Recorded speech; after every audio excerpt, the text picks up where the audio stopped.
एक लड़की जयपुर आगरा हाईवे पर नग्न अवस्था में मिलती है। हाथ पैर उसके बंधे हुए हैं, प्राइवेट पार्ट के अंदर बल्ब ठूसा हुआ है, उसके शरीर में सिरिंज भी लगी हुई है। हालत उसकी बहुत खराब है। लोग देखते हैं, पुलिस आती है। देखते ही पुलिस समझ जाती है कि मामला बड़ा संगीन है। लड़की को होश आता है, गैंग रेप चिल्लाती है, फिर बेहोश हो जाती है। पुलिस के पास मामला आता है। उसमें एक पुलिस कांस्टेबल और एक डॉक्टर सहित 4 लड़कों पर आरोप आता है कि उन्होंने लड़की के साथ में गैंग रेप किया है। फिर पुलिस छानबीन करती है, इसको नए सिरे से जांच करती है और जो खुलासा होता है वो बेहद गंभीर और बेहद चौंकाने वाला। ऐसा खुलासा जो आज दिन तक आपने नहीं सुना होगा। इस कहानी को आखिर तक सुनिए, आपके रोंगटे खड़े हो जाएंगे। अगर चैनल को सब्सक्राइब नहीं किया है तो सब्सक्राइब करें। तो 22 मई 2019 रात के 2:30 बजे जयपुर आगरा हाईवे पर एक युवती शनि मंदिर के नज़दीक पोल्ट्री फार्म के पास में निवस्त्र पड़ी हुई है, बेहोश थी। उसी इलाके के रहने वाले लोकेश कुमार रावत ने पुलिस कंट्रोल रूम को इसकी सूचना दी। कानोता पुलिस मौके पर पहुंची तो युवती सर्विस लाइन पर पड़ी हुई थी। शरीर पर जगह जगह खरोंच और रगड़ के निशान थे। मुंह पर कुछ काला पदार्थ लगा हुआ था। मौके पर जो पहुंची महिला पुलिस कर्मियों ने उसके शरीर को जीप में पड़े हुए एक अन्य कपड़े से ढांका। उसे तुरंत एम्बुलेंस में एसएमएस हॉस्पिटल लेकर के गए। युवती की गंभीर हालत देखकर डॉक्टर और नर्सिंग स्टाफ भी सकते में आ गए। हॉस्पिटल के ट्रामा वार्ड में युवती के प्राइवेट पार्ट से एक एलईडी बल्ब, सिरिंज और प्लास्टिक की रस्सी का टुकड़ा निकाला गया और उन्हें पुलिस ने अपने कब्जे में ले लिया। सूचना मिलने पर तत्कालीन डीसीपी जो ईस्ट राहुल जैन और एडिशनल डीसीपी ललित कुमार शर्मा भी एसएमएस हॉस्पिटल पहुंचे। पुलिस को दिए पर्चा बयान में युवती ने घटना बताई। वो घटना सुनकर आपके रोंगटे खड़े हो जाएंगे।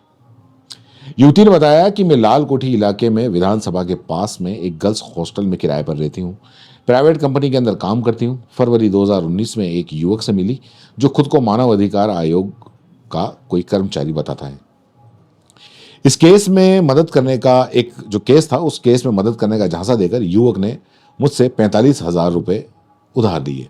जब मुझे पता चला कि युवक झूठ बोल रहा है तो उससे रुपए मैंने वापस मांगे। युवक ने रुपये लौटाने के बजाय मेरा मोबाइल नंबर ही ब्लॉक कर दिया। इस वजह से मैं रुपये लेने को रात करीब 9 बजे आगरा रोड पर मंगल विहार में उसके घर पर गई थी। मैं युवक के परिवार वालों को रिकॉर्डिंग सुना रही थी। उसी दौरान किसी ने पीछे से सिर पर भारी चीज से हमला कर दिया। इसके बाद में मैं बेहोश हो गई। जब मुझे होश आया तो एक कमरे में थी, वहाँ 3 लोग और मौजूद थे। वो मुझे सिगरेट से दाग रहे थे। प्राइवेट पार्ट में एलईडी बल्ब और इंजेक्शन सिरिंज डाल दी। तीनों ने मेरे साथ बहुत बुरी तरह मारपीट की। नुकीली चीज से छाती और कमर पर वार किया। ये टार्चर तब तक चला जब तक कि मैं बेहोश नहीं हो गई। इसके बाद दोबारा होश आया तो मैं जंगल में पड़ी हुई थी। शरीर पर कपड़े नहीं थे। अंडरगारमेंट से मेरे पांव हाथ बंधे हुए थे। किसी तरह कांटों की मदद से मैंने सिर पर बंधी पॉलीथीन को हटाया। सरकते हुए सड़क के नज़दीक पहुंची। कई राहगीरों की मदद मांगी लेकिन किसी ने भी गाड़ी नहीं रोकी। करीब 1.5 घंटे के बाद में पुलिस मौके पर पहुंची। पुलिस मामले की गंभीरता को देखते हुए तेजी से जांच के अंदर जुट गई। पुलिस ने एक टीम घटनास्थल पर भेजी और छानबीन शुरू करी। घटनास्थल के पास ही एक पुरानी इस्तेमाल की गई चादर और कुछ कपड़े और अन्य सामान बरामद हुए। पुलिस ने वारदात के वक्त आरोपियों की लोकेशन ट्रेस करने के लिए तकनीकी साक्ष्य को जुटाना शुरू किया। जो नामजद तीनों आरोपियों को डिटेन करने करी और उनसे सख्ती से पूछताछ की गई। अब पुलिस ने उस ओला बाइक राइडर से भी पूछताछ की जो युवती को मंगल विहार इलाके में लेकर आया था और इसके साथ ही उबर कैब ड्राइवर के बयान भी दर्ज किए। ये ड्राइवर युवती को 3 अन्य साथियों के साथ में इस घटना से 2 दिन पहले 19 फरवरी को युवक के घर लेकर आया था। अब युवती ने अपने बयान में जयपुर पुलिस के कांस्टेबल सहित 3 युवकों के खिलाफ नामजद रिपोर्ट दर्ज कराई थी। 2 अन्य युवक के बारे में भी बताया जो इस साजिश के अंदर शामिल थे। युवती ने पुलिस को बताया कि आरोपियों ने उसका मोबाइल भी छीन लिया। अब कानोता पुलिस ने गैंग रेप 376D अननेचुरल 377, हत्या का प्रयास 307 और मारपीट सहित अन्य धाराओं 323, 341 और 354 के अंदर केस दर्ज किया। पुलिस ने मेडिकल बोर्ड से युवती की जांच कराई, धारा 164 सीआरपीसी के तहत बयान दर्ज कराए। मामले की जांच बस्सी तत्कालीन एसपी मनस्वी चौधरी को सौंपी गई।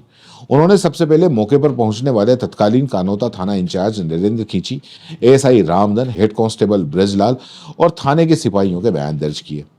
अब पुलिस ने संदिग्धों की पहचान के लिए इलाके में लगे सीसीटीवी फुटेज को खंगालना शुरू किया।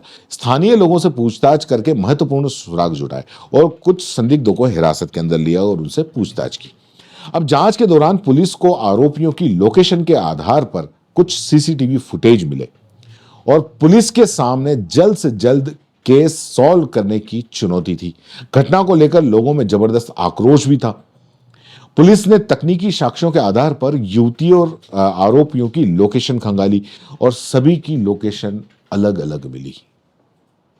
पुलिस इनकी मौजूदगी को वहां लगे सीसीटीवी फुटेज में प्रमाणित करने में जुट गई, क्योंकि पुलिस के दिमाग के अंदर तो यही था कि वो युवती बेचारी बहुत मासूम है। और पुलिस ने 5 में से 3 नामजद आरोपियों को हिरासत में लेकर पूछताछ करने का काम शुरू किया। अब कानोता इलाके में दर्ज जो गैंग रेप केस की जो जांच थी अभी चल ही रही थी कि इसी बीच ज्योतिनगर पुलिस ने इसी युवती से रेप के पुराने मामले में 23 मई 2019 को जो आरोपी था कांस्टेबल, उसको गिरफ्तार कर लिया। अब पुलिस ने कांस्टेबल को देर रात एलबीएस कॉलेज के पास में गिरफ्तार किया। गिरफ्तारी के बाद में यह सामने आया कि युवती ने कांस्टेबल के खिलाफ पहले भी रेप और हत्या का प्रयास का मामला ज्योतिनगर पुलिस थाने के अंदर दर्ज करवा दिया है। पुलिस अन्य आरोपियों की तलाश के लिए छापेमारी में जुट गई। इधर जो हॉस्पिटल में भर्ती युवती है उसकी हालत में धीरे धीरे सुधार हो रहा था। पुलिस ने युवती को फेंकने से लेकर आसपास के इलाकों में जो सर्च ऑपरेशन चलाया, तो पुलिस को यहां मिले सबूतों की जांच में वो जुट गई और वो सच सामने आया जिसको सुन के सबके होश उड़ गए। जो घटनास्थल व आरोपी के घर के आसपास जो सीसीटीवी कैमरे जो लगे हुए थे, उस कैमरों में युवती जो खुद आरोप लगा रही थी वो खुद साजिश करता थी। मतलब साजिश की, उसकी युवती की साजिश का पर्दाफाश कर दिया। 21 मई 2019 की रात को 9:10 पर यह युवती ओला कंपनी की बाइक लाल कोठी से आगरा रोड पर जाने के लिए आई थी और बाइक को पोल्ट्री फार्म के पर इधर उधर घुमाने के बाद युवती ने रास्ता भूलने की बात कही और उसने राइडर को वापस आगरा रोड पर छोड़ने को कहा। बाइक राइडर रात को 9:50 पर युवती को छोड़ के चला गया और इधर युवती ने जो पुलिस को बयान दिए थे उस वक्त ये था कि 9:50 तक तो वो उन लोगों के कैद के अंदर थी और उसके साथ में गैंग रेप हो रहा था। अब इसके बाद में युवती चादर ओढ़े हुए, पॉलीथीन लपेटे हुए आसपास लगे सीसीटीवी कैमरों के अंदर घूमती हुई भी नजर आ गई और वो आरोपी के घर खुद घर के बाहर से कई बार निकली और इस दौरान जो युवती थी उसने चेहरे पर पॉलीथीन की थैली पहन रखी थी और मुंह पर सफेद कपड़ा डालकर टेप भी लगा रखी थी, जबकि रिपोर्ट के अनुसार युवती ने उस वक्त खुद को बेहोश बताया था।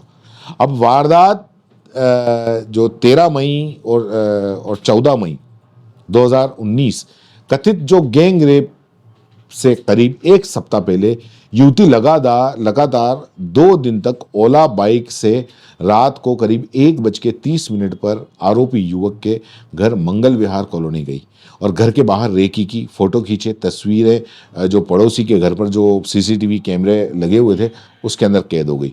19 मई 2019 युवती 2 महिलाओं और 1 पुरुष दोस्त के साथ में ओला कैब करके 3 बजे मंगला विहार कॉलोनी गई।